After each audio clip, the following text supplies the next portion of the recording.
We are in Chapter 8, and this is Part 3 of The Manipulated Mind by Denise Wynn.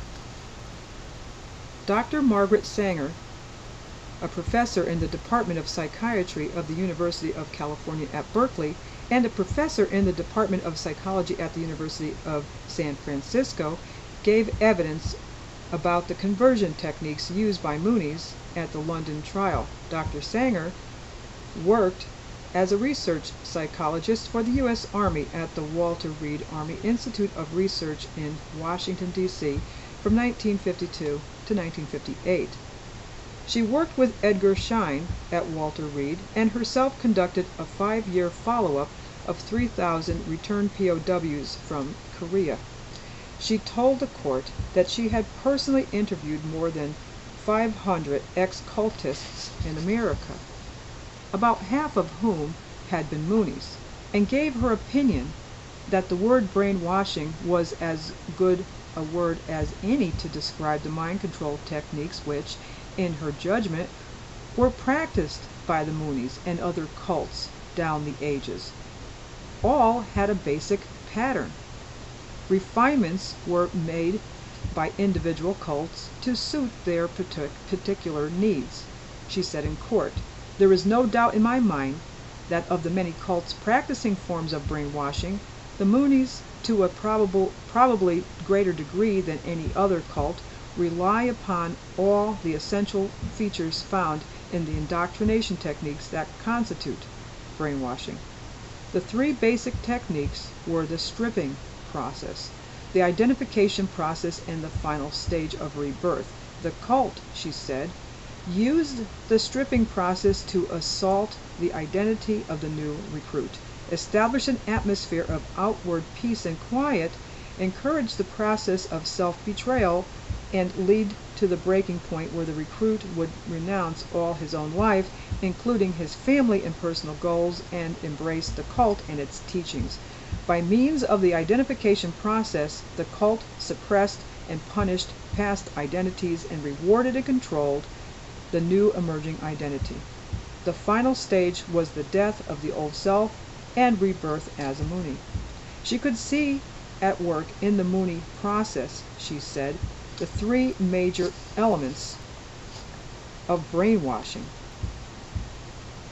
that Lifton cited: the powerful togetherness of group identification, the closing in of the milieu with all the emotional conflict that ensues, and the culmination in total submission and rebirth. Also, however, her own work had led her to isolate 5 constant elements used in indoctrination by the Moonies. This she termed the 5 Ds. And I don't know how far I've been reading. Maybe 2 minutes? Okay. Dependency. The recruit is suddenly cut off from family, friends, and all that is familiar when he moves into the Moonie environment. Alienated from all that was his life, he comes to feel that he cannot survive away from the cult and therefore is drawn to commit himself to permanent involvement. Dread. Coupled with the fear of failing to survive unless he stays with the group is the fear of losing group approval, love, and affection should he do anything wrong.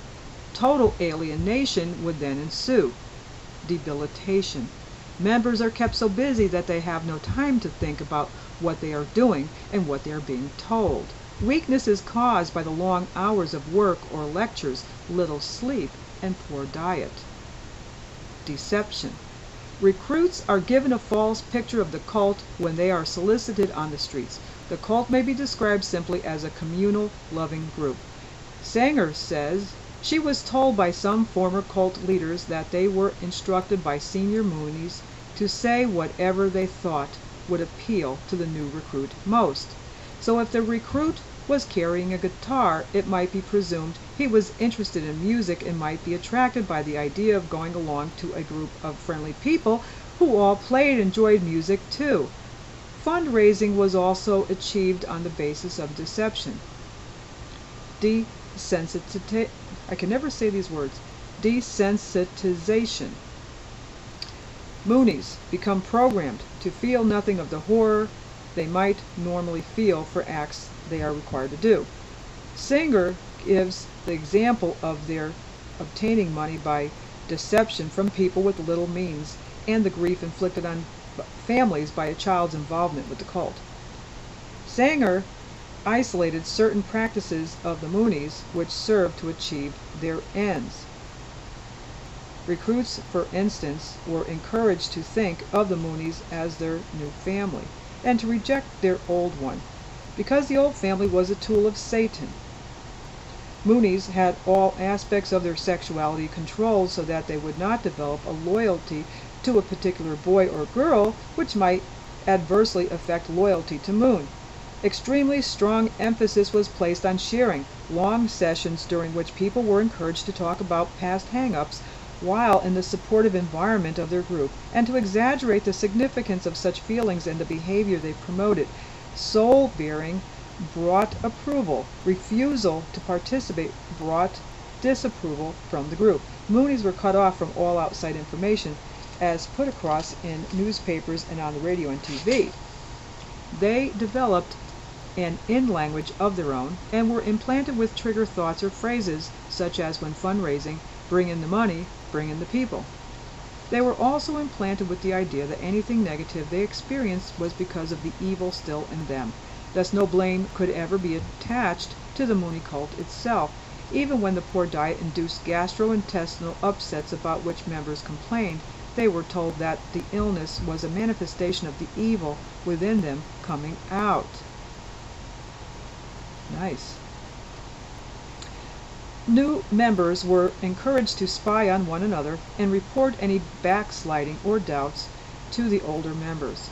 This led to distrust among new members and encouraged them to rely heavily on the hardened converts. Confessions which had been extracted from members during sharing sessions, often very intimate in detail, were often recalled by senior Moonies if someone threatened to leave the group. Trance-like states, leaving people extremely receptive to ideas and trigger words, were regular occurrences for people forced to sit for long hours in hard chairs, listening to repetitive lectures. Running through all the teaching was the implicit promise that, by right behavior, all members would or could be part of an elite that would eventually take over the world. Most vulnerable to the Mooney approach, said Sanger, were depressed and lonely people, or people who had just broken off from a relationship and were feeling rejected and insecure. Recruiters were often told specifically to go and look for lonely people and taught how to establish close eye contact with them while doing the sell. And I'll stop it right there, and we'll pick up in the next video. We are reading from The Manipulated Mind by Denise Lynn.